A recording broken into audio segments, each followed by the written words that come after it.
You might think blessings are something you wait for, or something that happens only to other families. But what if that's exactly where most people get it wrong? The truth is, the Lord's blessings aren't distant or rare. They're accessible, powerful, and ready to transform your home right now. Psalm 134 isn't just a few ancient verses. It's a divine invitation to tap into a supernatural force where angels stand guard and prayers break through every barrier. Imagine flipping the script on your family struggles.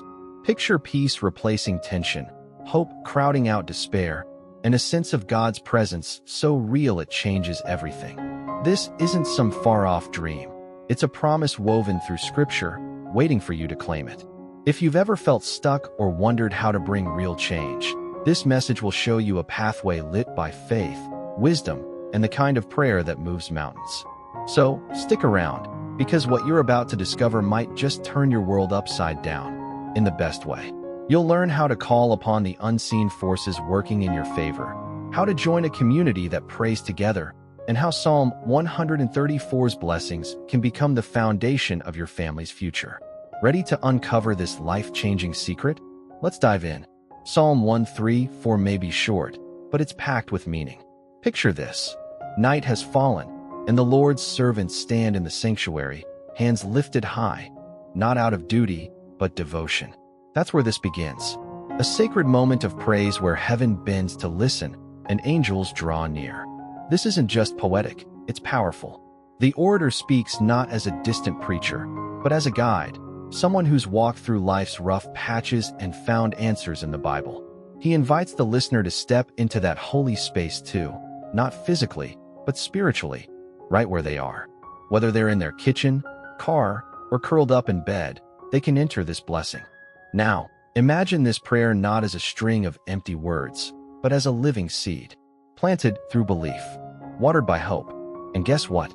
When nurtured with action, when someone chooses to pray with purpose, it grows into peace, into provision, into protection. But that's only the beginning. Now that the atmosphere is set, here comes the heart of it, an open invitation to really pray. Not just listening, not just nodding along, but pausing, closing your eyes, and lifting your voice. It's not about fancy words. It's about real ones, honest ones, words that say, God, I need you here, in my family, in my mind, in my mess. The orator gently nudges listeners to take part, to comment their names or their loved ones' names. Why? Because there's something deeply unifying about shared faith. One person typing "my son Lucas" or "my mother Anna" becomes a spark that lights a chain of prayer. It's not just a name in a box. It's a soul in God's care. This isn't about broadcasting problems. It's about forming an army of intercession. And here's the beautiful twist. Every single name mentioned gets prayed over, not ignored, not skimmed. This creates a space where strangers become partners, and angels are dispatched because someone dared to believe. Let's be real. If something feeds your soul, don't you want more of it? That's why the orator takes a moment, right here, to speak directly to the viewer. Subscribe, he says, not just for numbers, but because consistent exposure to truth changes lives. If the Bible is food, the channel is the table where it's served daily. Notifications? They're not just buzzers. They're reminders that your spirit matters. You'd set an alarm for a doctor's appointment, right? Why not for something that heals the inside too? And sharing this, that's not just kindness. It's strategy. It's multiplying hope. Maybe someone you love needs to hear this exact prayer today. Engagement isn't about vanity. It's about visibility. Each like, each comment, each share tells the algorithm, this matters. And when something drenched in faith and love gets pushed forward, more people are reached. More hearts are touched. More angels get busy doing their thing. But let's talk about who needs them most. Now we get to the core, the family. The orator doesn't tiptoe here. He steps right into the chaos so many are living with. Marriages hanging by a thread, kids spiraling under bad influences, illnesses that break more than bodies. They crush hope. That's where the prayer zeroes in, like a beam of divine light cutting through fog. Think of a mother praying over her teenage son who's drifting into addiction, or a husband on his knees, praying for a marriage that feels more like a battlefield than a bond. These aren't distant examples. They're real, raw, and happening today. And when prayer enters that room, the atmosphere shifts. Not always instantly, but undeniably. The Bible paints family as a sacred foundation. So when that foundation starts to crack, the solution isn't silence. It's spiritual warfare. The prayer becomes a plea for angels to surround the home, for the presence of God to clean out every corner, for restoration to rise from the ashes. But before that can happen, and here's where the tone softens, but the power doesn't fade, it shifts. The orator asks not just for external change, but for internal strength, wisdom to know what to do, peace to keep from breaking, and patience to wait on God's timing. Ever tried fixing a family problem without those three?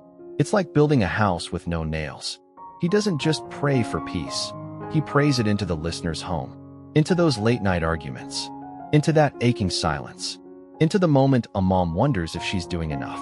When wisdom comes, decisions get clearer. When peace enters, tempers cool. When patience grows, healing finds room to breathe. A practical example? Next time emotions boil, try this. Pause, take one deep breath, and silently pray, God, give me your peace now. Sounds simple, right? But that pause can stop a fight, redirect a thought, or spark a breakthrough. And those tiny moments, they prepare the heart to receive something bigger. The speaker reminds everyone that no request is too small or too big to bring before God. Every name, every struggle shared in the comments becomes part of a larger tapestry of faith and hope. This collective act of praying together creates a powerful wave of spiritual support that no one faces alone. He emphasizes that behind the scenes, these prayers are lifted up constantly, not forgotten or overlooked. This is the real strength of community in prayer. It's not about public recognition, but about persistent, heartfelt intercession that ripples beyond what the eye can see. It's like a network of angels quietly moving on behalf of those who reach out. For example, someone writing, "Pray for my daughter's health," isn't just getting words thrown into the void. Those words are carried with intention, faith, and urgency. And as each request piles up, it's a reminder that while problems might feel overwhelming, divine care is never in short supply. To wrap it up, the orator seals the prayer with unshakable faith, reminding listeners that God's blessings aren't just promises, they're already unfolding. This isn't wishful thinking. It's a bold declaration that the spiritual forces at work are moving mountains on their behalf. Angels are active, and the listener's life and home are caught up in that divine movement. He encourages everyone to keep that faith alive, to keep praying, and to keep coming back for more spiritual nourishment. Like watering a plant, faith grows stronger with consistent attention. And just as a garden thrives with care, so does a life infused with ongoing prayer and scripture. Finally, he invites listeners to explore more prayers on the channel, a treasure trove of hope and healing ready to be discovered. Because this journey isn't a one-time event, it's a lifelong walk, with the Bible as a trusty guide and prayer as the daily companion. Now that you've journeyed through this powerful prayer inspired by Psalm 134, the real question is, how will you put this knowledge into practice? Will you take a moment each day to pray intentionally for your family, asking for angels to guard every step? Think about the areas in your home that need healing. What small action can you start with today to invite peace and wisdom? Consider this. What if the next prayer you speak could be the one that changes everything? How different would your home feel if every member embraced this daily habit of faith and intercession? Your story is still being written, and you hold the pen. So, what's your next move? Don't forget, this is a community. Subscribe to the channel and activate notifications to stay connected with prayers, guidance, and support designed to uplift your spirit and family. Share your experiences in the comments. Your testimony might be the light someone else desperately needs. Let's keep growing together in faith and blessings.